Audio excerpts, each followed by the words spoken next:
نحمده ونصلي على رسوله الكريم اما بعد فاعوذ بالله من الشيطان الرجيم بسم الله الرحمن الرحيم رب اشرح لي صدري ويسر لي امري واحلل عقدة من لساني يفقهوا قولي.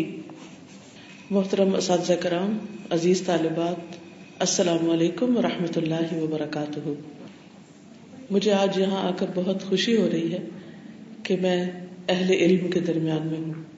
جب بھی میں کسی اسکول یا کالج میں جاتی ہوں لیکچر کے لیے تو مجھے اپنا طالب علمی کا زمانہ، اسٹوڈنٹ لائف یاد آ جاتی ہے. حقیقت یہ ہے کہ اس وقت جو زندگی آپ گزار رہے ہیں، اگرچہ اس میں روز پڑھنے کی، ہوم ورک کرنے کی، اسائنمنٹس کرنے کی اور پروجیکٹس کو کرنے کی ایک ٹینشن ضرور ہوتی ہے، لیکن یہ زندگی کا ایک بہترین دور ہے جس میں انسان جذبوں، امنگوں اور ولولوں سے بھرا ہوا ہوتا ہے اور زندگی میں بہت کچھ کرنے کی خواہش اور تمنا ہوتی ہے. لیکن حقیقت یہ ہے کہ انسان آئندہ اپنا مستقبل اسی وقت بہتر بنا سکتا ہے جب وہ اپنے آج کو بہتر بنائے، کیونکہ ہمارا فیوچر کیا ہے؟ وہی ہے جو ہم آج کر رہے ہیں. اگر ہم آج کے دن کو سینسبلی گزاریں گے، آج کے دن میں کام کریں گے، تو انشاءاللہ کل بہترین مرتبہ، مقام اور اس کا اجر پائیں گے. اس کو آپ ایک ایسی مثال سے سمجھ سکتے ہیں کہ جیسے ایک کسان ہوتا ہے، ایک فارمر، تو وہ ہمیشہ اس بات کے انتظار میں رہتا ہے کہ فصل بونے کا صحیح ٹائم آئے تو میں بیج ڈالوں، اور پھر جو ہی وقت آتا ہے تو فوراً وہ زمین کو تیار کرتا ہے اور بیج بوتا ہے، اور پھر ضرورت کے مطابق پانی دیتا ہے، اس کی نگرانی کرتا ہے، حتیٰ کہ ایک دن آتا ہے کہ وہ اپنے لگائے ہوئے پودوں کو، اپنے لگائے ہوئے فصل کو کاٹتا ہے. لیکن اگر کوئی کسان بیج بونے کے وقت میں سستی کر جائے اور اس وقت کام نہ کرے اور سو جائے یا آرام کرے، یا یہ سوچے اچھا کل لگا لیں گے، پرسوں پودے لگا لیں گے، تو کیا یہ ممکن ہے کہ جس وقت فصل کاٹنے کا وقت آئے اور باقی سارے لوگ اپنی فصل کاٹ رہے ہوں تو وہ بھی کاٹ سکے؟ ہرگز نہیں، کیونکہ اس نے اس وقت کام نہیں کیا جب اسے کام کرنا چاہیے تھا. تو زندگی کا یہ وقت آپ یوں ہی سمجھیے کہ بیج ڈالنے اور ننھے منھے پودے لگانے کا ہے. آج آپ اپنی شخصیت کے اندر جو کچھ بوئیں گے، جو کچھ سیکھیں گے، جو کچھ حاصل کریں گے، کل انشاءاللہ اسی کے مطابق آپ اپنی فصل کاٹیں گے، اپنا پھل پائیں گے. اللہ سبحانہ وتعالیٰ نے ایک انسان کو مختلف صلاحیتوں کے ساتھ پیدا کیا. ہماری زندگی کے مختلف حصے ہیں، بچپن، جوانی، بڑھاپا، اور ہر حصے میں کرنے کے کچھ کام ہیں. کچھ کام ہمیں بچپن میں کرنا ہے، کچھ جوانی میں کرنا ہے، اور کچھ بڑی عمر میں جا کر کرنا ہے. عقل مند وہی ہوتا ہے کہ جو ہر حصے کا کام اس کے مقرر وقت پر کر لے. دوسرے یہ کہ ہم انسانوں کو اللہ تعالیٰ نے جو پیدا کیا تو ہم باقی ساری مخلوق سے بالکل مختلف ہیں. یعنی انسان دوسری مخلوق سے فرق ہے. مثلا جانوروں سے، پودوں سے، پہاڑوں سے، جمادات سے، ان تمام چیزوں سے مختلف ہے، حتیٰ کہ فرشتوں سے بھی مختلف ہے. اللہ تعالیٰ نے انسان کو صرف جسم ہی نہیں دیا، اس جسم میں روح ڈالی، انسان کو عقل عطا کی، اس کو جذبات دیے اور اس کے اندر سوچنے سمجھنے کی صلاحیت پیدا کی. اگر ایک انسان اپنی زندگی میں ایک ہولسٹک اپروچ اختیار کرتا ہے کہ وہ اپنے جسم کا بھی خیال رکھتا ہے، اس کا بھی حق دیتا ہے، اپنی روحانی ضروریات کو بھی پورا کرتا ہے، اپنے جذبات کو بھی صحیح طور پر چینلائز کرتا ہے، اپنے انٹلیکٹ کو صحیح طور پر استعمال کرتا ہے، تو ایسا انسان ایک کامیاب انسان ہوتا ہے. اب آپ دیکھیے کہ جسم کے لیے تو ہم بعض اوقات بہت کنسرن ہوتے ہیں، کیونکہ ہمارا جسم ہمیں فوری طور پر اپنا ری ایکشن بتا دیتا ہے. اگر ہم ایک دن کھانا نہیں کھائیں تو کیا ہوتا ہے؟ ہم کچھ کرنے کے قابل ہی نہیں ہوتے، گاڑی نہیں چلتی، ہم کچھ کر نہیں سکتے. اگر ہم ایک دن نہیں سوئیں، ایک رات ہم نہیں سوئیں تو کیا ہوتا ہے؟ ہم اگلے دن کچھ کر نہیں سکتے، ہمارا ذہن سوچتا نہیں، ہم تھکے ہوئے ہوتے ہیں، صحت مند ہوتے ہوئے بھی بیمار سے لگتے ہیں. اسی طرح اگر ہم ایک دن نہائے دھوئے نہیں یا ہم صحیح طور پر ڈریس اپ نہیں ہو تو آپ دیکھیں گے کہ اس میں بھی ہمارے اپنے اندر ایک بیزاری پیدا ہو جاتی.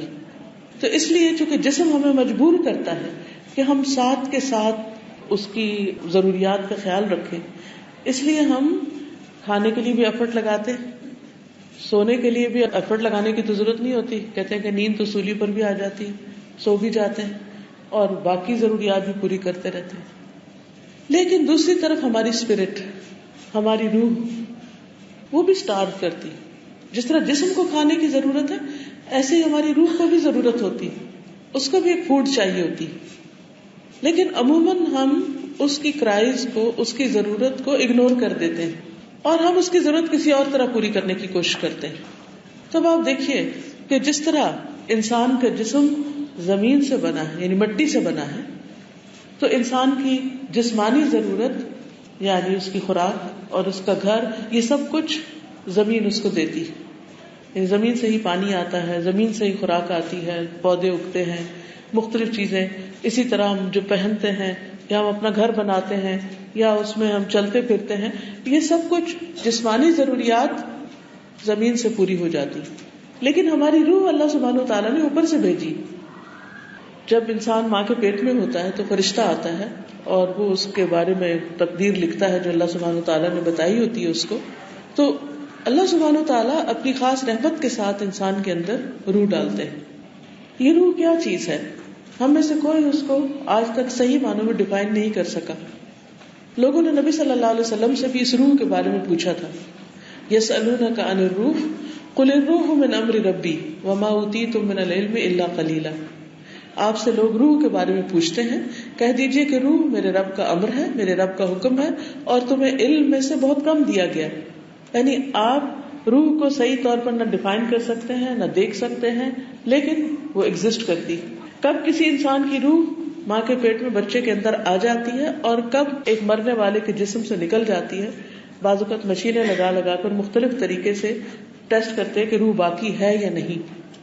تو اس کا پورا کنٹرول کس کے ہاتھ میں؟ اللہ سبحانہ وتعالیٰ کے ہاتھ میں. لیکن اگر وہ روح ہمارے اندر نہیں رہتی تو ہمارا جسم ایک لاشا بن جاتا ہے, انسان نہیں رہتا, بس وہ پھر کچھ گوشت پوست کا ڈھیر رہ جاتا ہے جو روٹن ہو جاتا ہے تھوڑی دیر کے بعد.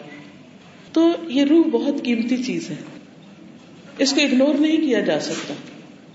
لیکن اس روح کی ترقی کے لیے, اس روح کو خوبصورت بنانے کے لیے ضروری ہے کہ ہم اس کو بھی پوری غذا دیں. اور یہ غذا کہاں سے ملتی؟ یہ غذا کہاں سے آتی؟ یہ غذا اللہ تعالیٰ نے آسمان سے بھیجی. تو جس طرح جسمانی ضروریات زمین سے آتی ہیں, زمین سے پوری ہوتی ہیں, ایسے ہی روحانی ضروریات آسمان سے پوری ہوتی ہیں. اس کے لیے آسمانی غذا آتی ہے, اور وہ کس شکل میں آئی ہے؟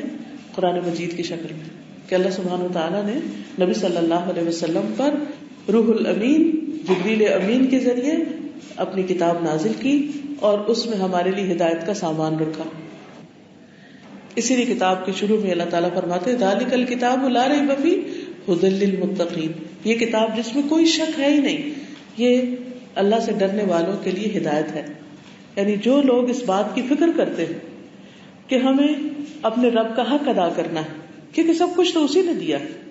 ذرا سوچئے تھوڑی دیر کے لیے, کیا ہمارے پاس کوئی چیز ایسی ہے جو کسی اور کی دی ہوئی ہو اور وہ اللہ تعالیٰ کی دی ہوئی نہ ہو؟ اگر بندوں سے بھی ہمیں کچھ ملتا ہے تو اصل سورس تو اللہ تعالیٰ ہی ہے.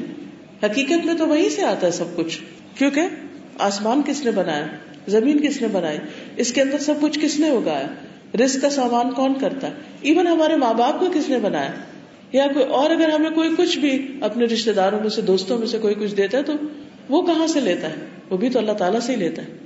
تو اصل سورس تو ہر چیز کا اللہ سبحانہ تعالیٰ ہی کی ذات ہے. تو اس رب نے ہمیں اپنی عبادت کے لیے پیدا کیا اور ہم سے کیا چاہا کہ ہم اس زمین پر رہتے ہوئے اس کی نعمتیں استعمال کریں, لیکن ہم اس کے وفادار بندے بن کر رہیں, اور وحی کے ذریعے قرآن مجید میں جو کچھ بھی ہمیں بھیجا ہے اس کو پڑھیں, سمجھیں, اس میں غور و فکر کریں اور اپنی زندگی کو اس کے مطابق کریں.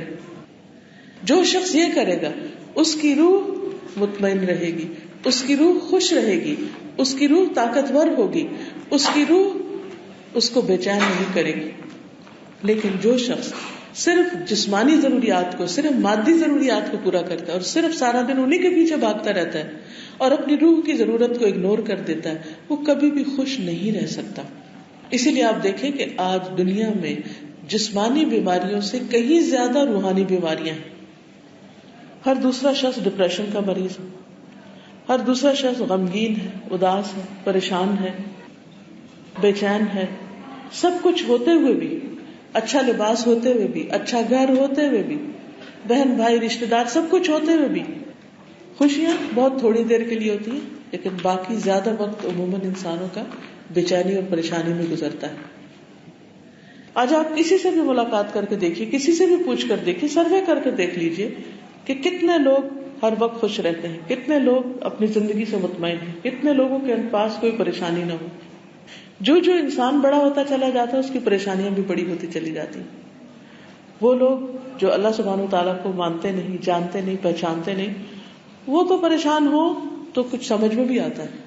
لیکن بہت حیرت ہوتی ہے کہ بعض اوقات وہ لوگ جو کہتے ہیں کہ اللہ میرا رب ہے، جو کہتے ہیں کہ میں مسلمان ہوں، جو کہتے ہیں کہ اسلام میرا دین ہے، وہ بھی بعض اوقات بہت پریشان نظر آتے ہیں. بعض اوقات ان کے اندر بھی بہت سی ایسی بیماریاں جنم لے لیتی. تو ایسا کیوں ہوتا ہے؟ اس کی وجہ یہ ہوتی ہے کہ ہم اپنی روحانی ضروریات کو پورا کرنے کی طرف توجہ نہیں دیتے. کتنے ہی لوگ ایسے ہیں کہ دن کا آغاز اللہ کی نافرمانی سے کرتے ہیں. کیسے؟ فجر کی نماز ہی نہیں پڑھتے اور مزے سے اٹھ کے کہہ دیتے اوہ میری آنکھ نہیں کھلی، اور پھر انہیں بعض اوقات کوئی رنج، افسوس اور غم بھی نہیں ہوتا. اس کا نقصان کیا ہوتا ہے؟ اس کا نتیجہ کیا ہوتا ہے کہ جب ہم دن کا آغاز اس طریقے پر کرتے ہیں کہ اللہ تعالیٰ کی ناراضگی کو مول لیتے ہیں اور شیطان کو خوش کر کے، تو ہماری روح کبھی بھی خوش نہیں ہو سکتی. ہم اپنے آپ کو بہلاتے رہتے ہیں، کوئی میوزک سن کے بہلاتا ہے، کوئی اچھا کھانا کھا کے اپنے آپ کو بہلاتا ہے، کوئی کہیں اور چیزوں کے ذریعے کچھ اور اس نے خوشی کے لیے اپنے سامان کر رکھے ہیں. لیکن حقیقت یہ ہے کہ انسان خوش ہو ہی نہیں سکتا جب تک کہ وہ کام نہ کرے جس کے کرنے کے لیے اللہ نے اس کو پیدا کیا. We are designed to worship Allah سبحانہ وتعالیٰ. کبھی آپ نے سوچا کہ ہمارے جسم کے اندر یہ فلیکسیبلٹی کیوں ہے، یہ لچک کیوں ہے کہ ہم سیدھے بھی کھڑے ہو سکتے ہیں اور ہم رکوع میں بھی جا سکتے ہیں اور ہم نیچے سجدے میں بھی جا سکتے ہیں اور پھر واپس اٹھ کے بیٹھ بھی سکتے ہیں زمین پر اور کھڑے ہو سکتے ہیں. جانوروں میں سے آپ دیکھیے کتنے جانور یہ سب کر سکتے ہیں. گھوڑے کو دیکھیے، اونٹ کو دیکھیے، ہاتھی کو دیکھیے، گائے بھینس کو، بکری کو دیکھیے، پرندوں کو دیکھیے، یا وہ کھڑے یا وہ پیٹ کے بل چلنے والے جانور ہیں جیسے سانپ، بچھو وغیرہ، یا وہ پانی کے اندر تیر سکتے ہیں صرف، یا کچھ اڑ سکتے ہیں. لیکن وہ ہماری طرح ان ساری پوزیشنز پر نہیں آ سکتے. کیوں؟ اس لیے کہ وہ جن کاموں کے لیے پیدا کیے گئے ہیں ان کے لیے ان کا وہ جسم کافی ہے، ان کی ضرورت پوری کرتا ہے. لیکن ہمیں صرف کھانے پینے، بھاگنے دوڑنے اور انجوائے کرنے کے لیے نہیں بھیجا گیا، ہمیں اللہ تعالیٰ نے اپنی عبادت کے لیے بھیجا ہے. اللہ تعالیٰ فرماتے ہیں وَمَا خَلَقْتُ الْجِنَّ وَالْإِنسَ إِلَّا لِيَعْبُدُونَ، کہ میں نے جن و انس کو اپنی عبادت کے لیے پیدا کیا. اور عبادت میں سب سے پہلی عبادت جو انسان پر فرض ہوتی ہے وہ نماز ہوتی، اور پھر اس عبادت کے ادا کرنے کے لیے انسان کو پرفیکٹ جسم دیا گیا کہ وہ اس کو استعمال کرے. اور اس سے نہ صرف یہ کہ انسان کی روحانی صحت ہوتی ہے بلکہ اس کی جسمانی صحت بھی ہوتی ہے اگر وہ صحیح طور پر نماز ادا کرنے والا ہے. پھر اسی طرح ہم دیکھتے ہیں کہ اللہ تعالیٰ نے جہاں ہمیں ایک طرف کھانے پینے کی بہت سی نعمتیں دی، وہاں ہم سے کیا چاہا کہ ہم کچھ عرصے کے لیے سال میں دن کے مخصوص حصوں میں کھانا پینا بند کر دیں. لیکن کتنے ہی لوگ ہیں جو امتحان کا بہانہ کر کے اور کبھی کسی بیماری کا بہانہ کر کے روزے نہیں رکھتے. بہت سے لوگ ہیں جن کو اللہ تعالیٰ نے استطاعت دے رکھی ہے لیکن وہ حج کرنے کا نہیں سوچتے. کتنے ہی لوگ ایسے ہیں کہ جن کو اللہ نے بہت مال و دولت سے نوازا ہے لیکن وہ پوری زکوٰۃ نہیں نکالتے کیونکہ انہوں نے سیکھا ہی نہیں کہ زکوٰۃ دیتے کیسے، ان کے مال پر کتنی زکوٰۃ عائد ہوتی.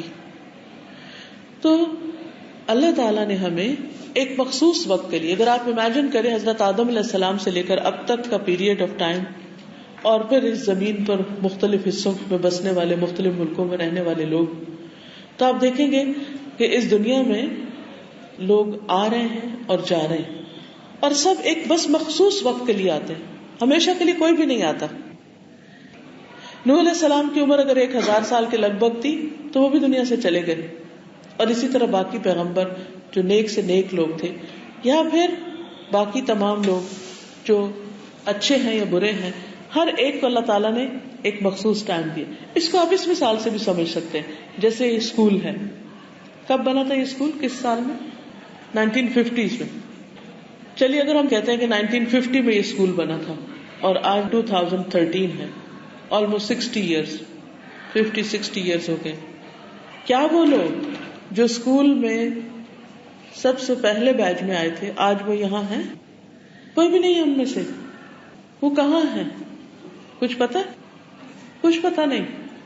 ہو سکتا ہے کہ جنہوں نے بہت کوئی ریمارکیبل کام کیا ہو, اکا دکا کچھ لوگوں کے نام شاید کہیں تصویریں وغیرہ لگی ہوئی ہو, ہسٹری میں ہو, ریکارڈ میں ہو, یا کوئی اٹینڈنس رجسٹرز ہو, ان میں کچھ نام لکھے ہوئے ہوں, لیکن وہ کہاں ہیں کچھ پتا نہیں. وہ آئے آپ کی طرح یہاں, انہوں نے پڑھا, اور جب ان کا کام مکمل ہو گیا وہ یہاں سے چلے گئے. اسی طرح آج آپ موجود ہیں یہاں. آج سے آگے 50 سال کے بعد کیا آپ یہاں ہوں گے؟ نہیں. پھر کچھ اور لوگ ہوں گے, پھر کچھ اور لوگ ہوں گے. یہی حال دنیا کا ہے. آدم علیہ السلام کے زمانے سے لے کر آج تک لوگ آ رہے ہیں ایک وقت مقرر کے لیے, ان کا جو ٹائم پیریڈ پورا ہو جاتا ہے تو وہ دنیا سے چلے جاتے ہیں. اب آپ دیکھیے کہ جب آپ اسکول میں آتے ہیں تو جو بچے آ کر یہاں پر صحیح طور پر پڑھتے ہیں, کیونکہ اسکول میں آنے کا مقصد کیا ہے کہ پڑھا جائے, اچھی طرح سیکھا جائے, اچھے نمبروں سے آپ پاس ہوں, اور پھر یہاں سے اگلی ڈگری کے لیے کالج وغیرہ میں جائیں, یونیورسٹیز میں جائیں اور کام کریں. لیکن اگر کوئی بچی اسکول کے اس ٹائم کو صحیح طور پر نہیں گزارتی, وہ سب کچھ کرتی ہے لیکن پڑھتی نہیں, وہ کپڑے بھی بہت اچھے پہنتی ہے, وہ روز آتی ہے, اس نے کبھی چھٹی بھی نہیں کی, لیکن اس نے پڑھا کبھی کچھ نہیں, نہ کبھی ہوم ورک کیا, نہ امتحان پاس کیا, نہ کچھ, تو کیا ہوتا ہے؟ 1 سال کے لیے اس کو دوبارہ رکھ لیتے ہیں, 2 سال کے لیے, پھر اس کے بعد آخر کیا کرتے ہیں, اس کو ڈسکوالیفائی کر دیتے ہیں, نکال دیتے ہیں کہ یہ یہاں رہنے کا مقصد پورا نہیں کر رہی. یہ اسکول پڑھنے کے لیے بنا ہے تو یہاں وہی رہ سکتا ہے جو پڑھے گا. اسی طرح اللہ سبحانہ وتعالیٰ نے اس دنیا میں انسانوں کو بھیجا اپنی عبادت کے لیے کہ لوگ میری مرضی کے مطابق اس دنیا میں رہیں. جو لوگ اس مقصد کو پورا کر لیں گے وہ اپنا ٹائم پیریڈ مکمل ہونے کے بعد جب واپس جائیں گے تو اللہ تعالیٰ ان سے خوش ہوں گے, ان کو بلند درجات دیے جائیں گے, اللہ تعالیٰ ان کو ہمیشہ ہمیشہ کی خوشحال زندگی عطا کرے گا. لیکن وہ لوگ جو یہاں آ کر, اس دنیا میں آ کر ادھر ادھر کے کھیل تماشوں میں لگے رہے, سب کچھ کیا لیکن وہ کام نہیں کیا جس کے لیے ان کو بھیجا گیا تھا, تو وہ کبھی بھی کامیاب نہیں ہو سکتے. تو ہم میں سے ہر ایک کے لیے بحیثیت مسلمان یہ جاننا ضروری ہے, کیونکہ یہ اللہ سبحانہ وتعالیٰ کا حکم ہے کہ یہ جانا جائے کیا, نمبر 1 ہمارا رب کون ہے. کیونکہ جب مرنے کے بعد قبر میں ہم جائیں گے تو آپ کو معلوم ہے کہ ہم سے کچھ سوال کیے جائیں گے. فرشتے آئیں گے 2, اٹھا کے بٹھائیں گے اور سوال کریں گے. وہ کون سے 3 سوال ہیں؟ کوئی بتائے گا آپ میں سے؟ کوئی بچی بتائے گی؟ پہلا سوال کیا ہے؟ نہیں, نماز کے بعد من ربک, تمہارا رب کون ہے, پہلا سوال. اللہ سبحانہ وتعالیٰ ہم سے کیا چاہتے ہیں اس دنیا میں؟ قرآن مجید میں آتا ہے فَاعْلَمْ أَنَّهُ لَا إِلَهَ إِلَّا هُوَ, علم حاصل کرو, جان لو, معلوم کرو کہ اللہ کے سوا کوئی الہ نہیں. تو جو شخص دنیا میں رہ کر اپنے رب کو پہچانے گا, جانے گا, وہ وہاں آرام سے جواب دے دے گا کہ میرا رب اللہ ہے. لیکن جو شخص یہاں نہیں جانے گا اور اس بات سے غافل رہے گا کہ بہت کچھ بھی پڑھ لے, ڈھیروں کتابیں پڑھ لے, لیکن اپنے رب کو نہ جانے, تو وہ پہلے سوال کا جواب نہیں دے سکے گا. قبر میں 3 سوال کیے جائیں گے. جو شخص تینوں کے جواب صحیح دے گا تو فرشتے اس سے پوچھیں گے کہ تمہیں یہ کہاں سے پتا چلا, how did you know that. تو وہ کہے گا کہ میں نے اللہ کی کتاب پڑھی, میں نے اللہ کی کتاب پڑھی تو مجھے معلوم ہو گیا کہ میرا رب کون ہے اور میرا دین کیا ہے. دوسرا سوال ہوگا ما دینوں کا, تمہارا دین کیا تھا, کس ریلیجن پر تھے تم, تو کہے گا میرا دین اسلام ہے. اب اسلام کیا ہے اس کے بارے میں بھی ہمیں جاننے کی ضرورت ہے. اگر کسی سے کہا جائے کہ اسلام کو ڈیفائن کریں, یعنی اس کی ڈیفینیشن بتائیں, تو آپ میں سے ہر شخص کی ایک الگ ڈیفینیشن ہوگی, کیونکہ ہم اپنے اپنے مائنڈ کے مطابق اس کو پرسیو کرتے ہیں. تو اس کے لیے بھی ہمیں جاننے کی ضرورت ہے کہ دراصل اسلام کے معنی کیا ہے. وہ مشہور حدیث جبریل ہے, اس کو پڑھنے کی ضرورت ہے. اس میں جبریل علیہ السلام ایک دن بہت صاف ستھرے لباس سفید میں آتے ہیں. حضور صلی اللہ علیہ وسلم اپنے صحابہ کے بیچ میں بیٹھے, وہ آ کر قریب آتے ہیں اور آپ کے گھٹنوں سے گھٹنے جوڑ کر آپ کے گھٹنوں پہ ہاتھ رکھ کے بیٹھ جاتے ہیں, بہت ادب کے ساتھ جھک کر, اور پھر سوال کرتے ہیں کہ اخبرنی مل ایمان, مجھے ایمان کے بارے میں بتائیے. تو رسول اللہ صلی اللہ علیہ وسلم ان کو بتاتے ہیں تؤمن باللہ و ملائکتی و کتبی و رسلی والیوم الاخر والقدر خیری و شری. تو وہ کہتے ہیں صدقت, آپ نے سچ کہا, آپ نے بالکل ٹھیک بتایا. پھر وہ پوچھتے ہیں مل اسلام, کہ اسلام کیا ہے. تو بتاتے ہیں کہ تم اللہ کو ایک مانو, اور پھر ان تقیم الصلاۃ و تؤتی الزکوٰۃ و تصوم رمضان و تحج البیت, کہ تم نماز قائم کرو, زکوٰۃ دو, روزے رکھو, بیت اللہ کا حج کرو. تو کہتے ہیں کہ آپ نے بالکل سچ کہا. پھر وہ پوچھتے ہیں مل احسان, احسان کیا ہے. تو اسی طرح ہمیں ایگزیکٹ ڈیفینیشن معلوم ہونی چاہیے, تاکہ قبر میں جب ہم سے پوچھا جائے کہ ماں دینوں کا, آپ کا دین کیا ہے, تو ہم گھبرا نہ جائیں میں کون تھی کیا تھی. کیونکہ اس وقت جو صحیح جانتا ہوگا کہے گا دینی الاسلام, میرا دین اسلام ہے. اور صرف وہ نہیں کہ جو لفظوں سے کتابوں سے جانتا ہوگا, جو واقعی مانتا بھی ہوگا اور اس پر پراؤڈ بھی فیل کرتا ہوگا. آج بہت سے لوگ اپنے آپ کو مسلمان کہلانے پر شرم محسوس کرتے ہیں کہ ہم مسلمان تو ٹیررسٹ ہوتے ہیں, کیونکہ پوری دنیا میں ایک پروپیگنڈا کیا گیا. پہلے کبھی کہا جاتا تھا وہ فنڈامنٹلسٹ ہوتے ہیں, وہ معلوم نہیں کیا کیا لقب دیے گئے. جب ان کی کوئی ویلیو نہیں تھی, لوگوں نے اس کو سیریسلی نہیں لیا, تو ایک اور بہت بڑا ایلیگیشن لگا دیا گیا کہ ٹیررسٹ ہوتے ہیں. حالانکہ اگر آپ اسلام کا مطالعہ کریں تو اسلام کا تو مطلب ہی کیا ہے, ٹیررزم, پیس, آپ سب کو پتا ہے. تو کیا کرسچینٹی کا مطلب پیس ہے؟ کیا ہندوازم کا مطلب پیس ہے؟ کیا کسی بھی ریلیجن کا میننگ پیس ہے؟ نہیں ہے. اسلام کا مطلب پیس ہے. باقی سب ریلیجنز کو پیسفل کہا جاتا ہے اور اسلام کو ٹیررزم سے تشبیہ دے دی گئی. یہ کس قدر تکلیف دہ بات ہے. لیکن ایسا کیوں ہوا؟ کیونکہ خود مسلمان اپنے ریلیجن کی رسپیکٹ نہیں کرتے اور اس کو صحیح طور پر اختیار نہیں کرتے. تو آپ کو کبھی بھی اپنے اسلام پر شرمندگی نہیں ہونی چاہیے, اس لیے کہ ہم سب نے مرنا ہے, اور مرنے کے بعد ہم نے اللہ کے حضور حاضر ہونا ہے, فرشتوں سے ملاقات کرنی ہے, وہ ہم سے وائبہ کریں گے, ہمارا اورل ٹیسٹ ہوگا, اور اس کی ہمیں پریپریشن کرنی ہے. اور پھر تیسرا سوال کیا ہوگا؟ نبی صلی اللہ علیہ وسلم کے بارے میں. اس کے بارے میں بتائیے کہ جن کو آپ کی ہدایت کے لیے بھیجا گیا تھا. تو جو جانتا ہوگا وہ فوراً بتائے گا محمد رسول اللہ صلی اللہ علیہ وسلم, میں ان کو اپنا رسول مانتا ہوں. تو یہ جو سوال ہیں, ان کے جو جواب ہیں, ان کو جاننا بہت ضروری ہے, اور ان کو سمجھنے کے لیے قرآن پڑھنا بہت ضروری ہے. اور قرآن صرف عربی میں نہیں, اس کی میننگ جاننا بہت ضروری ہے, کیونکہ اللہ تعالیٰ فرماتے ہیں کتاب انزلناہ الیک مبارک لیدبروا آیاتہ ولیتذکر اولو الالباب. یہ کتاب جسے ہم نے آپ کی طرف اتارا ہے بہت بابرکت ہے, تاکہ لوگ اس کی آیات میں غور و فکر کریں اور تاکہ عقل مند اس سے نصیحت پکڑے. تو پھر ہمیں کیا جاننا ہے؟ فاعلم انہ لا الہ الا ہو, اللہ تعالیٰ کو جاننا, اس کی صفات کو جاننا, اس کی توحید کو جاننا, اپنے دین کو جاننا, اللہ کے رب ہونے کو جاننا. کیونکہ وہ پوچھیں گے من ربو کا, تو آپ میں سے کو بتایا گا کہ رب کا مطلب کیا ہوتا ہے. کیونکہ جو قبر میں جواب دے گا وہ کہے گا کہ میں نے قرآن میں یہ پڑھا تھا, حدیث میں پڑھا تھا. اور جو جواب نہیں دے پائے گا وہ کہے گا ہاں لا ادری لا ادری, مجھے نہیں پتا, مجھے نہیں پتا, کیونکہ میں نے وہی کہا جو لوگ کہتے تھے. یاد رکھیے یہ دو مختلف آنسرز ہوں گے دو لوگوں کے. ایک سارے آنسرز ٹھیک دے گا, صحیح جواب دے گا, ٹک ٹک ٹک پاس, اور دوسرا کہے گا مجھے نہیں پتا, مجھے نہیں پتا, I don't know, I don't know, I don't know. دنیا میں بھی اگر کوئی اپنے پیپر میں یہ لکھ دے ہر سوال کے آگے آئی ڈونٹ نو, آئی ڈونٹ نو, تو پھر کیا نتیجہ نکلے گا؟ اس کو کیا ریزلٹ ایکسپیکٹ کرنا چاہیے؟ پھر تو اسی طرح وہ قبر میں جو منافق ہوگا وہ کہے گا مجھے نہیں پتا, لوگ کہتے تھے میں بھی کہہ دیتا تھا.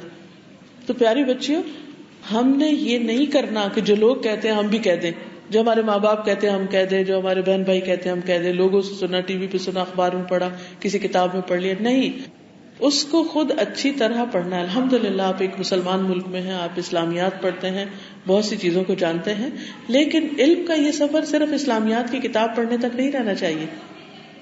آپ اپنے ساتھ ایک وعدہ کریں کہ میں مرنے سے پہلے اللہ کی کتاب کو ضرور سمجھوں گی، کیونکہ اللہ تعالیٰ نے یہ بھیجی اس لیے. کہیں نہیں آتا کہ یہ کتاب ہم نے اس لیے بھیجی کہ آپ اس کو حفظ کر لیں، اس کو رٹ لیں.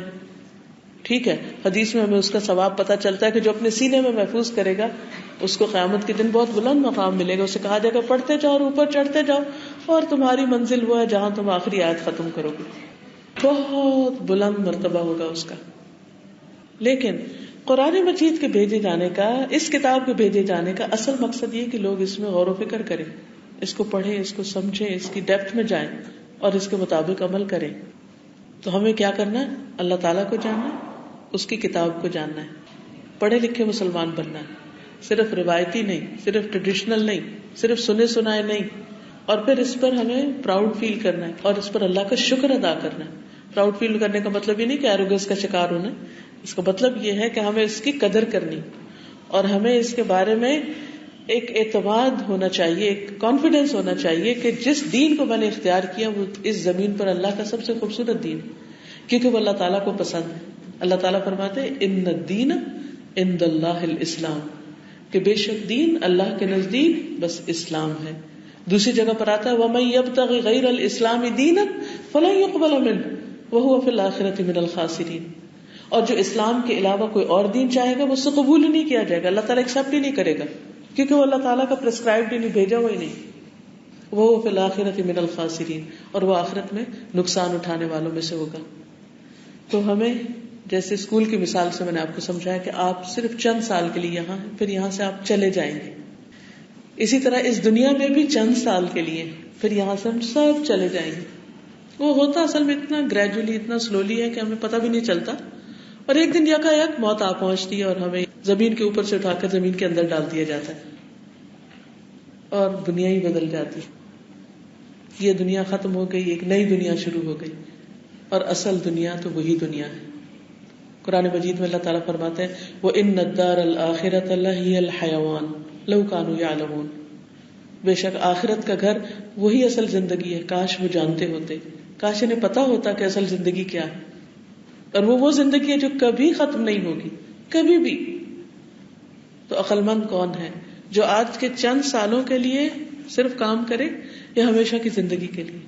عقل مند وہی ہے جو ہمیشہ کی زندگی کو سامنے رکھ کر تیاری کرے. اور اس کے لیے ضروری ہے کہ ہم سنی سنائی باتوں پر نہیں، خود پڑھ کر، سمجھ کر، غور و فکر کر کے اپنے لیے زندگی کا راستہ اختیار کریں. تو اللہ سبحانہ وتعالیٰ سے دعا ہے کہ اللہ تعالیٰ ہمیں ایسا کرنے کی توفیق عطا فرمائے. اب تھوڑے سے میں کچھ سوالوں کے جواب آپ کے ساتھ کروں گی، کچھ ڈسکشنز.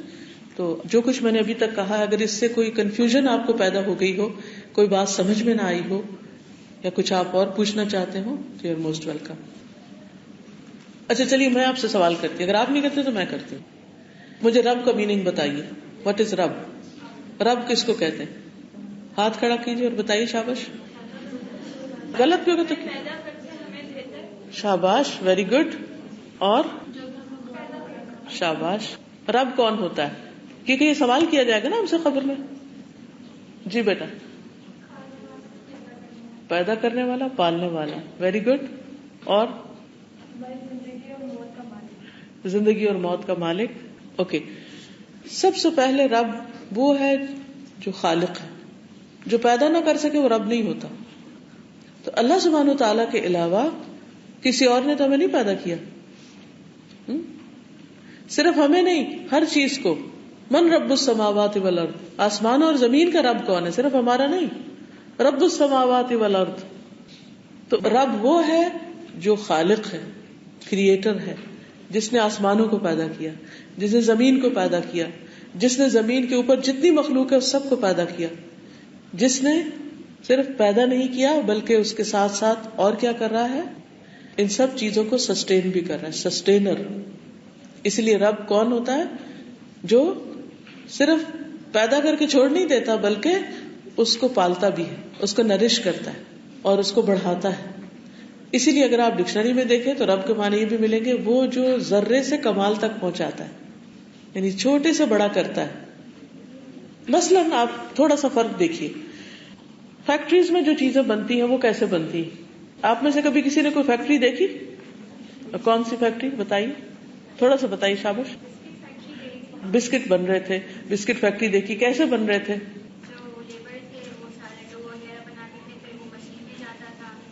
ٹھیک ہے، بیک ہوتے، ٹھیک ہے. تو انہوں نے مختلف چیزوں کو اکٹھا کیا، مثلاً میدا، شوگر، گھی اور کچھ اور چیزیں، اور ان کو مکس کیا اور پھر ان کے ڈو بنایا، پھر ان کو برنرز میں ڈالا، ان کو بیک کیا اور پھر پیک کیا. تو کیا ہم ان کو کریٹر کہہ سکتے ہیں؟ کیا کہتے ہیں ان کو؟ پروڈیوسر یا میکر، بسکٹ بنانے والے. ٹھیک ہے. اللہ سبحانہ وتعالی کریٹ کرتا ہے، یعنی جو چیز ہوتی نہیں، out of nothing he can make things. کیا آپ کوئی فیکٹری لگا سکتے ہیں جس کے لیے آپ کے پاس کوئی ریسورسز نہ ہو، پیسے نہ ہو، چیزیں نہ ہو، فیکٹری کی مشینری نہ ہو؟ کچھ بنا سکتے ہیں؟ کچھ بھی نہیں بنا سکتے. اللہ سبحانہ وتعالی کو ان میں سے کسی بھی چیز کی ضرورت نہیں. وہ کیسے بناتا ہے چیز کو؟ آپ میں سے کوئی بتائے گا؟ شاباش. کن. انما امرہ اذا اراد شیئا ان یقول له کن فیکون. ساری دنیا کے لوگ مل کے کن کن کن کن کن کہیں، کیا کچھ بنے گا؟ کچھ بھی نہیں بنے گا. آسمان کہے کن، زمین کہے کن، پہاڑ کہے کن، پتھر کہے کن، لوہا کہے کن، کچھ بھی نہیں بن سکتا. لیکن اللہ سبحانہ وتعالی حکم دیتا ہے اور ہر چیز بن جاتی. تو یہ ہے خالق، کریٹر، جو کسی چیز کے اصل کے بغیر جو چاہے بنا لے، اور وہ ہے جس نے پہلی بار پیدا کیا. بہت سے لوگ آخرت کو نہیں مانتے، وہ کہتے ہیں یہ کیسے ہو سکتا ہے، ہم مر جائیں اور پھر ہماری ہڈیاں گل جائیں اور پھر ہم دوبارہ اٹھا کے کھڑے کیے جائیں. تو اس کا جواب اللہ تعالیٰ یہ فرماتے ہیں، یہ دیتے ہیں کہ وہ کون ہے جس نے پہلی بار پیدا کیا. تو جو پہلی بار پیدا کر سکتا ہے وہ دوسری بار بھی پیدا کر سکتا ہے. کوئی بھی انسان بھاگ کے کہیں نہیں جا سکتا. اگر ہم کہیں نا کہ اچھا ہم مر جائیں گے، کہیں چھپ جائیں گے، ادھر ادھر ہو جائیں گے، اور اگر آج نماز نہیں پڑھتے تو ہم کو بہانہ لگا دیں گے، نہیں، کچھ بھی نہیں ہو سکتا. اللہ سبحانہ تعالیٰ کے ساتھ ہمیں بہت آنےسٹ ہونا ہوگا. ہم سب سے چھپ سکتے ہیں، اللہ تعالیٰ سے نہیں چھپ سکتے. ہم سب کو دھوکہ دے سکتے ہیں، اللہ تعالیٰ کو نہیں دے سکتے. تو رب کون ہے؟ جو خالق ہے، جو مالک ہے، وہی اون کرتا ہے ہمیں، جو رازق ہے، رزق دیتا ہے، جو سسٹینر ہے، اور جس کی طرف ہم واپس جانے والے ہیں. جب ہم بیمار ہوتے ہیں تو وہ ہمیں صحت دیتا ہے، جب ہم بھوکے ہوتے ہیں تو وہی کھانا کھلاتا ہے. اگر وہ پانی نہ برسائے، پانی نہ دے، زمین پانی خشک کر دے تو کوئی پانی لا نہیں سکتا. سورۃ الملک میں آتا ہے نا کہ اگر اللہ تعالیٰ پانی کو زمین میں اتار دے تو تم میں سے کون ہے جو پانی لے کر آئے؟ فَمَن يَأْتِيكُم بِمَاءٍ مَّعِينٍ. ابلتے چشمے کون نکال سکتا ہے؟ کوئی بھی نہیں. اسی لیے آپ نے دیکھا ہوگا افریقہ وغیرہ میں جہاں قحط ہوتا ہے، بارش نہیں برستی تو بعض اوقات لوگ مرنے لگتے ہیں بھوک سے، کیونکہ نہ بارش برستی ہے، نہ لوگوں کے کھانے پینے کچھ ہوتا ہے، نہ جانوروں کے، زمین بھی کچھ نہیں اگاتی. لوگ بھی سارے مل کر ان کی وہ ہیلپ نہیں کر سکتے کہ ان کو موت کے منہ سے بچا لیں. تو یہ اللہ تعالیٰ ہمیں اپنی نشانیاں دکھاتا ہے کہ دیکھو یہ سب کچھ کرنے والا میں ہوں. ساری دنیا کے لوگ بھی مل کر انسانوں کو رزق نہیں دے سکتے. اور کتنی بڑی اس کی مخلوق ہے. جب رازق کی بات ہم کرتے ہیں تو اس کا یہ مطلب نہیں کہ جو ہمارا کھانا پینا ہے صرف. اب مثلاً مچھلی کیا کھاتی ہے، چڑیا کیا کھاتی ہے، بلی کیا کھاتی ہے، شیر کیا کھاتا ہے، کتنی مخلوق ہے زمین پر، گن سکتے ہیں؟ چیونٹیاں، مکھیاں، چڑیاں، بے شمار چیزیں. اور ان میں سے ہر ایک مختلف چیزیں کھاتا ہے، ایک دوسرے کی چیز نہیں کھاتا. اب ایسا چڑیا کے آگے آپ گوشت رکھ دیں وہ نہیں کھائے گی. بلی کے آگے آپ گھاس رکھ دیں چھوڑ کے چلی جائے گی، نہیں کھائے گی. تو یہ سب کچھ کون پرووائڈ کرتا ہے؟ اللہ سبحانہ و تعالی. تو جب کھلاتا وہ ہے ہمیں زندگی اس نے دی، ہمیں کھانا وہ دیتا ہے، ہماری ساری ضروریات وہ پوری کرتا ہے. ہم بیمار ہوتے ہیں تو صحت وہ دیتا ہے. مرنے کے بعد ہمیں جانا اس کے پاس ہے. تو پھر ہماری زندگی میں سب سے زیادہ امپورٹنٹ کون ہونا چاہیے؟ اللہ تعالیٰ. کیا ہم یہ کہہ سکتے اچھا اللہ تعالیٰ میں نماز کا ٹائم نہیں ملا مجھے؟ کیا یہ بہانہ کر سکتے؟ نہیں کر. اللہ تعالیٰ میں بہت بزی تھی, قرآن پڑھنے سمجھنے کا ٹائم نہیں تھا, کہہ سکتے ہیں؟ نہیں کہہ سکتے. ہمیں وقت نکالنا ہے علم حاصل کرنے کے لیے. دنیاوی طور پر بھی جو کچھ آپ پڑھیں اس میں بھی آپ ایکسلنس کے لیول پر جائیں, بہترین طور پر پڑھیں. اور جو کچھ قرآن میں لکھا ہے, نبی صلی اللہ علیہ وسلم کی سیرت ہے, سنت, اس کو بھی فار لائف اپنا مشن بنا لیں. وہ کوئی ایسی چیز نہیں کہ جس کو ایک دفعہ بس ختم کرنا ہے, کیونکہ عام طور پہ لوگ قرآن پڑھتے بس یہ دیکھتے رہتے کتنا باقی ہے. نہیں, فار لائف پڑھتے رہیں.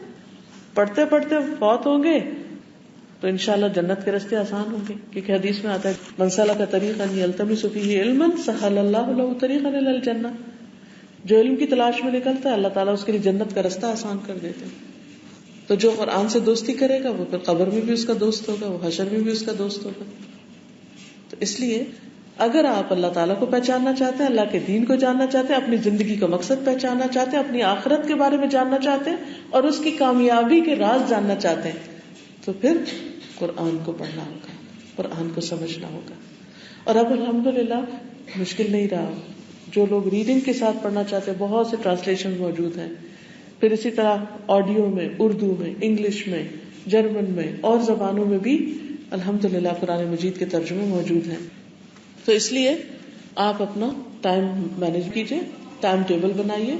اپنی پڑھائی کے ساتھ بھی ایک ایک آیت, دو دو آیتیں, تین تین آیتیں پڑھتے رہیے. میں نے جب قرآن مجید پڑھا تھا تو میں اس وقت گریڈ 9 میں تھی جب میں نے شروع کیا تھا. شروع میں کچھ سمجھ نہیں آتی تھی, تھوڑا تھوڑا کیا, تو کرتے کرتے کرتے 4 ایئرز مجھے لگے تھے پورا کرنے میں.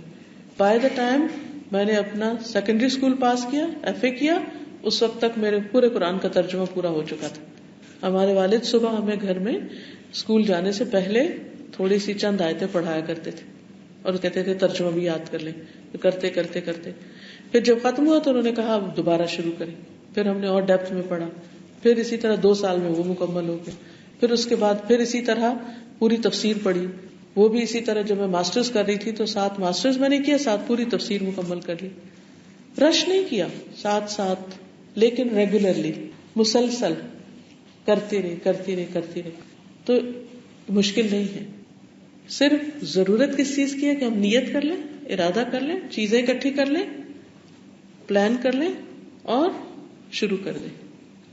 تو کوئی سوال ذہن میں آیا یا میں ایک اور سوال کر دوں؟ سوال یہ کہ اللہ تعالیٰ نے قرآن میں فرمایا کہ کون جو اللہ تعالیٰ کہتے ہیں کون اور چیز ہو جاتی ہے, اور پھر آگے سورہ اسراء میں بیان ہے کہ اللہ تعالیٰ نے زمین اور آسمان کو 6 دن میں پیدا کیا. تو اس کا کیسے ہم لنک کر سکتے ہیں؟ ایک چیز ہے اللہ سبحانہ و تعالیٰ کے ریلیونس سے کہ اس کی طاقت کتنی ہے, وہ کتنا بڑا ہے. وہ ہمیں بتایا گیا ایک جگہ کہ وہ صرف کن کہہ کے سب کچھ کر سکتا ہے. دوسری طرف کچھ چیزیں ہمارے اینگل سے کہ اس نے ہمیں سکھایا, بتایا کہ کس طرح گریجولی چیزوں کو کرتے ہیں, ون آفٹر انادر, پوری پلاننگ کے ساتھ. رب کے معنوں میں مدبر کا معنی بھی آتا ہے, جو پلان کرتا ہے اور پھر ایگزیکیوٹ کرتا ہے. اور اس نے یہ ساری پلاننگ اپنی ہمیں بتائی کہ 6 دن میں بنایا, آسمان کو بنایا, پھر زمین کو بنایا اور باقی ساری چیزیں بنائی. حدیث میں اس کی ڈیٹیل ملتی ہے کہ سوموار کو کیا ہوا, منگل کو کیا ہوا, بدھ کو کیا ہوا, جمعرات کو کیا ہوا, پورے 7 ڈیز کی ڈیٹیل ملتی ہے, تورات میں ملتی ہے. یہ کس لیے ہے؟ ہمیں غور و فکر کروانے کے لیے, ہمیں سکھانے کے لیے, ہمیں بتانے کے لیے. کیونکہ ہم جب کچھ کرنا چاہتے ہیں تو ہم کہتے ہیں جلدی سے ہو جائے. ہم پلاننگ نہیں کرنا چاہتے, ہم محنت نہیں کرنا چاہتے. نہ صرف یہ کہ زمین و آسمان بلکہ ساری چیزوں کے اندر اللہ سبحانہ وتعالیٰ نے ایک تدریج رکھی, یعنی گریجولی ان کو لے کے چلے. اللہ تعالیٰ چاہے تو کن کہہ کے ساری فصل اگا دے, ساری گندم ایک ہی دفعہ اگ جائے, سارے درخت کھجور کے ایک ہی دن میں لگ جائیں, ان کے وہ سب چیزیں بھی آ جائیں, پھل وغیرہ بھی آ جائیں اس پر. لیکن اللہ تعالیٰ نے ایسا نہیں کیا. کس طرح ہوتا ہے, ایک چھوٹی سی گٹلی کو بوتے ہیں, پھر وہ بڑی ہوتی ہے, پھر درخت اگنے میں سالوں سال لگتے ہیں, پھر اس کے بعد یہ ساری نشانیاں ہیں دراصل ہمارے لیے کہ ہم ان میں غور و فکر کریں اور اپنی زندگی کو ایک پلاننگ کے ساتھ مربوط طریقے سے گزاریں اور محنت کریں اور پھر اس کے بعد کچھ اچیو کریں. جو چیز مفت میں جھولی میں آ گرتی ہے اس کی قدر نہیں ہوتی, لیکن جو چیز گریجولی اینڈ سلولی اور ایک سسٹم کے ساتھ آتی ہے اس کا مزہ کچھ اور ہوتا ہے. اور کوئی کچھ پوچھے؟ جی بیٹا. حدیث میں ہے کہ بال نہیں کٹوا سکتے, تو یہ کس یہ کون سی حدیث میں؟ کسی حدیث میں نہیں، کسی حدیث میں نہیں ہے. جی جو میں فیل کرتی نماز پڑھتے ہوئے وہ کانسنٹریشن نہیں ہو پاتی ہے مجھے، یعنی سم ٹائمز آئی فیل کہ آئی گو اسٹریٹ، مطلب ہر وقت یہ کوشش ہوتی ہے دوبارہ سے کانسنٹریٹ کرتی ہوں، پھر کچھ اور خیالات ایسے جاتے ہیں. اور سم ٹائمز آئی فیل کہ جو میں نے نماز پڑھی ہے پتہ نہیں وہ قبول ہوئی کہ نہیں ہے یا صحیح. اس کا کیا یو آر ویری رائٹ. یہ ایکسپیرینس سب کے ساتھ ہوتا ہے.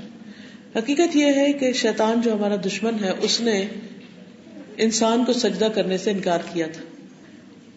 اب وہ کبھی بھی نہیں چاہتا کہ انسان اپنے رب کو سجدہ کرے اور اس کی نماز ٹھیک ہو، کیونکہ قبر میں پہلا سوال رب کے بارے میں، قیامت کے دن پہلا سوال نماز کے بارے میں ہوگا. اگر وہ سب ٹھیک نکلی تو انسان آگے چلا جائے گا، یعنی کامیاب ہو جائے گا. شیطان کیا چاہتا ہے کہ یہ پہلے امتحان میں ناکام ہو جائے، پہلا پیپر فیل کر دے، اور جو کہ کمپلسری ہے، امپورٹنٹ ہے. لہٰذا جس وقت ہم نماز کے لیے کھڑے ہوتے ہیں تو وہ اپنی فوجوں کے ساتھ آ جاتا ہے اور ہمارا ہر وقت دھیان بانٹنے کی کوشش کرتے ہیں اور کہتے ہیں یہ یاد کرو وہ یاد کرو، حتیٰ کہ انسان کو نماز میں وہ باتیں یاد آ جاتی ہیں جو عام طور پر بھی نہیں سوچتا، اور یہ سب کے ساتھ ہوتا ہے. ایک چیز جو بہت فائدہ دیتی ہے، کوشش کرتے رہیے کہ یہ ہمیشہ یاد رکھیے کہ اس وقت آپ اللہ تعالیٰ کے سامنے کھڑے، امیجن کیجئے، تو وہ پھر آپ کنیکٹ کر جائیں گے اللہ تعالیٰ سے. جو ہی کنیکشن ہوگا تو پھر کم ڈسٹریکشن ہوگی. یہ نہیں کہ ہوگی نہیں، ہوگی پھر بھی کم ہوگی. دو موقع ہیں کہ انسان اللہ کے سامنے کھڑا ہوگا، ایک دنیا میں اور ایک آخرت میں. دنیا کا موقع ہر نماز کے اندر اللہ کے حضور ہاتھ باندھ کے کھڑے ہوتے ہیں. قوموا للہ قانتین، قرآن مجید میں آتا نا قوموا للہ قانتین، اللہ کے سامنے فرما بردار بندے بن کے کھڑے ہو جاؤ. ہر نماز میں ہم ہاتھ باندھ کے فرما برداری کرتے ہوئے کھڑے ہوتے ہیں، لیکن دماغ ہمارا ادھر ادھر بھٹکنے لگتا ہے، وہ فرما برداری نہیں کرتا. تو اس کو فوکس کرنے کے لیے ضروری ہے کہ ہم اپنے آپ کو بار بار یاد دلائیں کہ میں اللہ کے سامنے کھڑی ہوں، اور یہ تیاری ہے قیامت کے دن ملاقات کی، جب میں ایک دفعہ پھر فزیکلی اللہ تعالیٰ کے سامنے کھڑی ہوں گی حساب دینے کے لیے. اگر آج میرا کھڑا ہونا ٹھیک ہوا تو کل کا کھڑا ہونا آسان ہو جائے گا، اور اگر آج میں صحیح طور پہ نہیں کھڑی ہوتی تو کل کا کھڑا ہونا شرمندگی کا باعث ہو سکتا ہے. اور اللہ تعالیٰ سے انسان دعا بھی کرتا رہے اور بار بار اپنے آپ کو سوچے کہ میں اللہ کے سامنے، میں اللہ کے سامنے، میں اللہ کے سامنے، وہ مجھے دیکھ رہا ہے، وہ مجھے دیکھ رہا ہے. تو انشاءاللہ بار بار کے ریمائنڈر سے خود کو خود ریمائنڈر دیں گے تو بہتری آئے گی. آپ بولیے.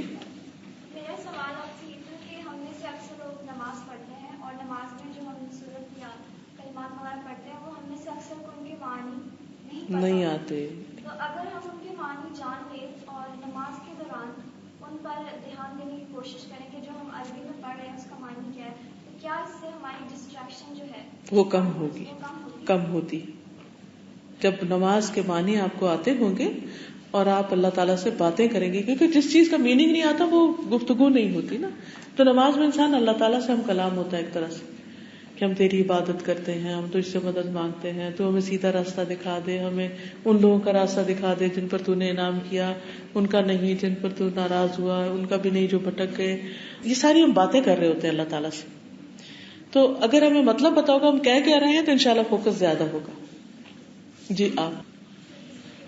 اگر ہم ابھی نماز پڑھ رہے ہیں، نماز میں بعض اوقات غلطی ہو جاتی ہے، ایک بار الحمدللہ سورہ فاتحہ پڑھی، ہم 2 بار پڑھ لیتے ہیں کبھی کبھی، ہمیں پتہ نہیں ہوتا. یا پھر ہم لوگوں نے اگر 4 رکعتیں پڑھنی، ہم 3 رکعت پڑھنے کے بعد ہی سلام کر لیتے ہیں، تو پھر اس کی توبہ کیسے؟ کچھ نماز کے فرائض ہوتے ہیں، کچھ سنتیں اور مستحبات ہوتے ہیں. اگر فرائض میں سے کوئی چیز چھوٹ جائے تو نماز نہیں ہوتی. مثلا آپ کھڑے ہوئے اور آپ نے سورۃ فاتحہ نہیں پڑھی اور آپ قل واللہ پہ چلے گئے تو اس رکعت کو دوہرا لیجئے. یعنی اگر 4 رکعتیں تھیں تو آخر میں ایک اور پڑھ لیجئے کیونکہ پہلی رکعت ہوئی نہیں. اسی طرح اگر رکوع بھول گئے تو دوبارہ رکعت ادا کرنی ہوگی، اگر سجدہ بھول گئے تو دوبارہ رکعت ادا کرنی ہوگی. لیکن کچھ چیزیں ایسی ہیں کہ اگر آپ وہ بھول گئے تو اس پر آپ سجدہ سہو کر لیں. ٹھیک ہے نا. اب مثال کے طور پر آپ دیکھتے ہیں کہ 2 دفعہ آپ نے پڑھ لی کوئی چیز، تو ایسی صورت میں سجدہ سہو کرنے سے بھی نماز پوری ہو جاتی ہے. ہم لوگوں نے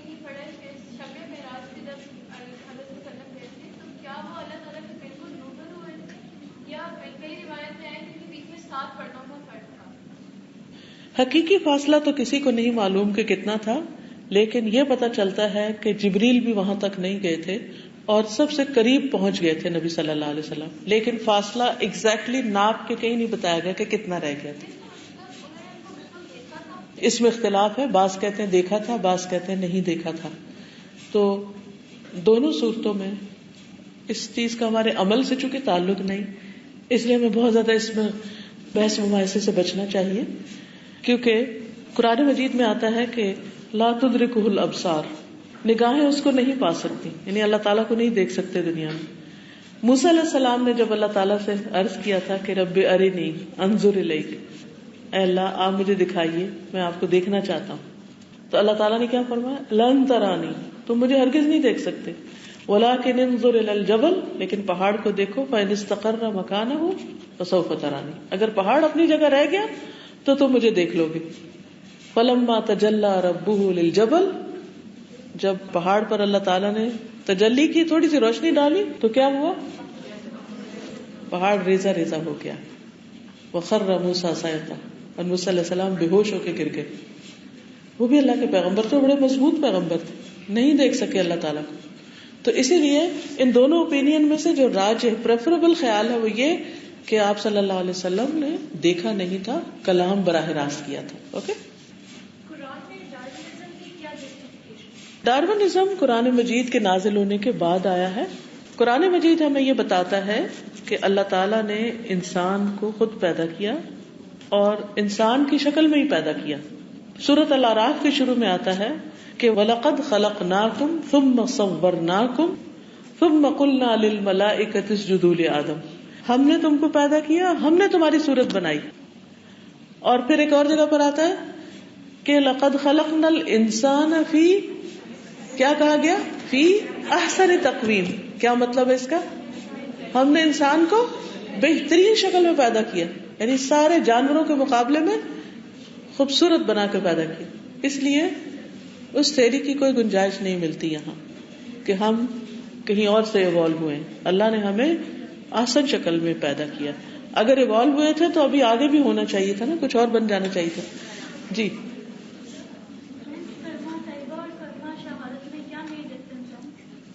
کلمہ طیبہ لا الہ الا اللہ محمد الرسول اللہ کہہ دینا ہے، اور شہادت میں کہتے ہیں اشہد ان لا الہ الا اللہ. بات وہی ہے لیکن اس میں زیادہ سٹریس ہے، اور شروع میں کہتے ہیں اشہد ان لا الہ الا اللہ واشہد ان محمدا عبدہ ورسولہ.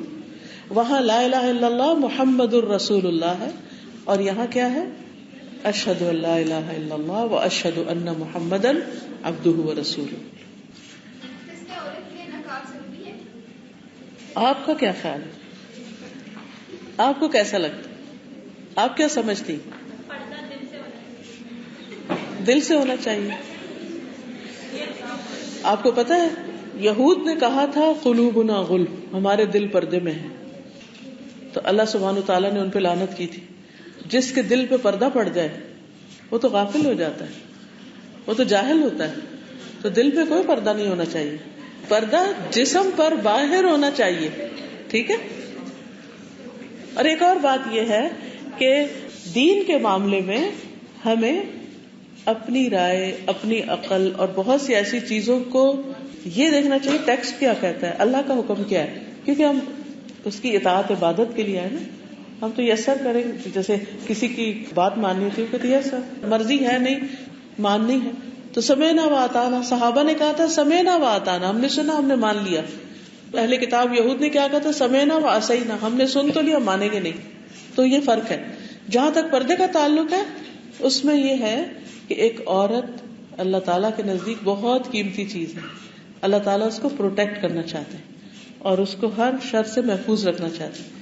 اسی لیے اس کو یہ حکم دیا گیا ہے کہ وہ جب باہر نکلے تو اپنے آپ کو ڈھانک کر نکلے. قرآن مجید میں سورۃ الاحزاب آیت 59 میں اللہ تعالیٰ فرماتے ہیں یا ایھا النبی، اے نبی صلی اللہ علیہ وسلم، قل لازواجک، آپ کہہ دیجیے اپنی بیویوں سے، وہ بناتک، اور اپنی بیٹیوں سے، وہ نساء المومنین، اور ساری مومن عورتوں سے، یدنین علیہن من جلابیبہن، کہ اپنے جلباب جو ہے ان کے اوپر سے لٹکا لیں، یعنی اپنی گھونگھٹ. یا پہلے زمانے میں لوگ کیا کرتے تھے کہ گھونگھٹ لمبا کر لیتے تھے اور اب بھی آپ نے دیکھو گے کہ کچھ جگہوں پر لوگ اوپر کا حصہ کچھ اوپر کر لیتے، کچھ نیچے کرتے، کچھ لوگ نقاب کی شکل میں لیتے. تو اصل مقصد کیا ہے کہ انسان اپنے آپ کو فتنے سے بچائے، اور اس میں احسن صورت نقاب ہی کی ہے کہ انسان اپنے چہرے کو غیر مردوں کی نظر سے محفوظ رکھے. اس میں ڈیٹیلز میں جانے کے لیے اگرچہ اس میں اختلاف موجود ہے، لیکن ڈیٹیلز میں جانے کے لیے اگر آپ سننا چاہیں میرا لیکچر پردہ کیوں ضروری ہے، تو اس میں نے پورا ڈیفائن کیا ہوا ہے کہ ایک ہے ہمارے ڈریس جو باڈی کے اوپر ہوتا ہے، قمیص شلوار ہوتی، ایک ہوتا ہے ہمارے گھر سے نکلنے کا ڈریس جیسے قرآن نے جلباب کہا ہے، اور پھر جلباب کے علاوہ دوپٹے کا بھی ذکر ہے، اور پھر اس کو لٹکانے کا بھی ذکر ہے. تو یہ ساری ڈیٹیلز اگر آپ میری ویب سائٹ پہ جائیں farhathashmi.com، اس پہ آپ کو میرے سارے لیکچرز مل جائیں گے. اس میں پردے کے اوپر بھی ہے، تو آپ کو پوری ڈیٹیل دلائل ملیں گے کہ کون سا کام کیوں کرنا چاہیے، کیونکہ اس کا میں نے نام ہی رکھا ہے پردہ کیوں کریں.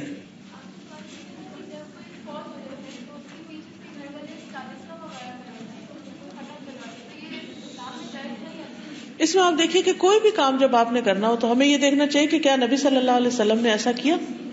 آپ حضرت خدیجہ کے بارے میں پڑھیے، کیا حضرت خدیجہ کی وفات پر نبی صلی اللہ علیہ وسلم نے ایسا کوئی کام کیا؟ کچھ بھی نہیں کیا. تو ہمیں دین میں اپنی مرضی کی چیزیں نہیں ڈالنی. اوکے، سبحانک اللہم و بحمدک، اشہد ان لا الہ الا انت، استغفرک و اتوب الیک.